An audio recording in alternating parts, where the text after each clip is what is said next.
அதற்காக கடிதம் எழுதின வனத்துறை அமைச்சர் திரு ராமலிங்க ரெட்டி அவர்கள் மீது கிரிமினல் நடவடிக்கை எடுக்க வேணும். அது வனத்துறை அதிகாரிகள் மீது தமிழர்களை சுட்டு கொன்ற அந்த அதிகாரிகள் மீது கிரிமினல் நடவடிக்கை எடுக்க வேண்டும். அவர்களை காப்பாற்றுவதற்காக எந்த முயற்சியும் நடக்கக்கூடாது. அதே போலவே அந்த குடும்பத்திற்கு கர்நாடக அரசு நிதியுதவி வழங்க வேண்டும். ஏனென்றால் கர்நாடக அரசுடைய நிர்வாகம் செய்த தவறானால் ஏற்பட்ட இந்த கொடுமை. அதனால அதை ஏற்று நேற்று இரவே அவர்கள் மீது கிரிமினல் வழக்கு பதியப்பட்டிருக்கிறது. அதே போலவே அந்த குடும்பங்களுக்கு 15 லட்சம் ரூபாய் நிதியையும் கர்நாடக அரசு அறிவித்திருக்கிறது. இது ரொம்பவும் கவலைக்குரிய விஷயம். என்னன்னா, அப்பாவிகளை எந்த குற்றச்சாட்டை சொன்னாலும் சரி, அவர்களை சட்டப்பூர்வமாக அவர்களை கைது செய்திருக்க வேண்டும். அவர்கள் மீது நடவடிக்கை எடுத்திருக்கணும். இப்படி கொடூரமான விதத்துல தீவிரவாதிகளை போல சுடுவது என்பது ஏற்றுக்கொள்ள முடியாதது. இது மனிதாபான அடிப்படையிலும் ஏற்றுக்கொள்ள முடியாதது. இதை செய்த அதிகாரிகள் மீது நடவடிக்கை எடுத்திருக்கிற கர்நாடக அரசை பாராட்டுகிறேன். கர்நாடக அரசு என்ன நினைக்கிறதோ இல்லையோ, டி.கே. சிவகுமார் என்ன நினைக்கிறாரோ இல்லையோ, உச்சநீதிமன்றத்தில் இன்னைக்கு இந்த கேஸ் வரப்போகுது. அதுக்காக நேற்றே அவர்கள் தண்ணி திறந்து விட்டாங்க. கபனியில இருந்து தண்ணி திறந்து விட்டுருக்காங்க. 12,000 சிசி தண்ணி திறந்து விட்டுருக்காங்க. அவர்களை பொறுத்த மட்டும் தண்ணியை தமிழ்நாட்டுக்கு நம்முடைய நியாயமா நமக்கு கிடைக்க வேண்டிய தண்ணியை திறக்க விடாமல், அது பாஜக காரர்களாக இருந்தாலும் சரி, காங்கிரஸை சார்ந்த கர்நாடக அவர்களா இருந்தாலும் சரி, கேட்டா நம்முடைய உரிமையை கேட்பது நம்மை கேட்போம். தமிழ்நாடு காங்கிரஸ் கமிட்டி என்பது தமிழ்நாட்டினுடைய உரிமைகளுக்காக போராடுகின்ற இயக்கமாக இருக்கும். அதுல எந்த ஒரு சதவீதம் கூட நாங்கள் அதுல காம்ப்ரமைஸ் பண்ண மாட்டோம். எங்களை பொறுத்த மட்டும் 100% தமிழ்நாட்டுக்கு கிடைக்க வேண்டிய உரிமை தண்ணீரை விட வேண்டும் கர்நாடக அரசு.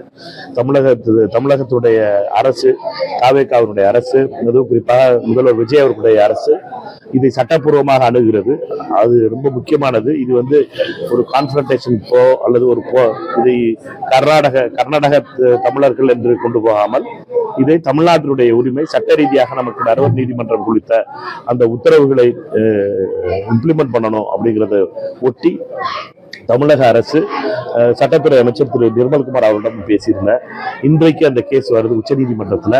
அதற்காகத்தான் உடனடியாக முந்தா நாள் இரவு அவசரமா கர்நாடக அரசு தண்ணீரை விடுவிச்சிருக்கு. என்னையை நம்மை பொறுத்த மட்டும் இந்த தண்ணீர் தொடர்ந்து நமக்கு நியாயமாக கிடைக்க வேண்டிய தண்ணீரை கர்நாடகா விடணும். அவர்களுக்கு பஞ்சம் இருக்கு, அவர்களுக்கு வறட்சி இருக்கு, அவர்களுடைய விவசாயிகள் போராடுறாங்க, தண்ணி வர்ற பகுதிகள் அதை அடைச்சி வைக்கிறாங்க அப்படிங்கிற செய்தியெல்லாம் வருது. இதை அரசியல்வாதிகள், அதுவும் குறிப்பாக பாஜகவினுடைய அரசியல்வாதிகள், கர்நாடக அரசியல்வாதிகள் இதை தூண்டி விடுறாங்க.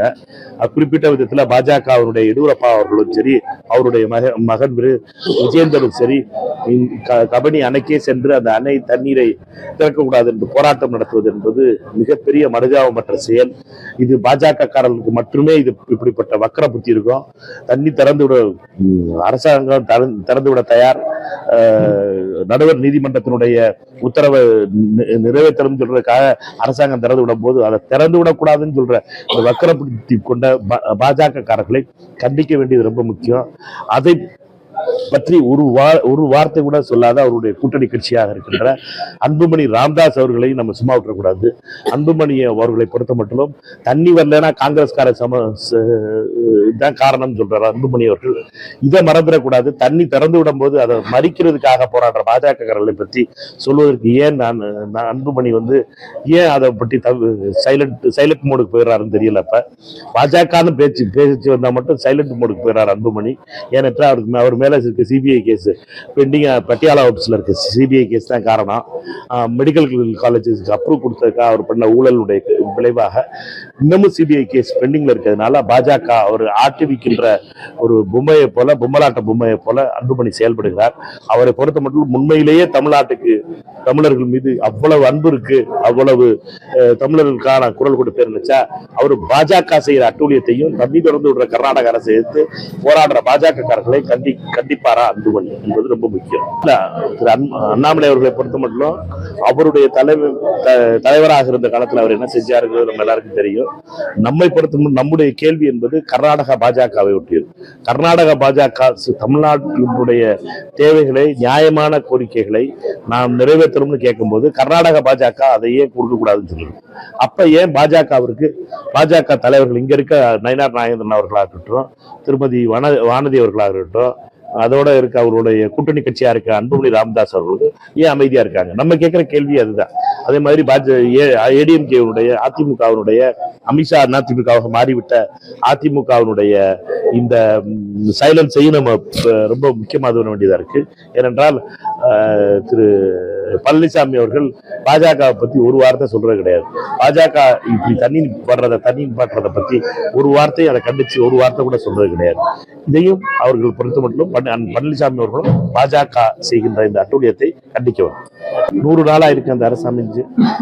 போதைப் பொருள் என்பது கடந்த 10-12 வருஷம் 15 வருஷமாக தமிழ்நாட்டில் புறையோடி போன பிரச்சனை ஆயிடுச்சு.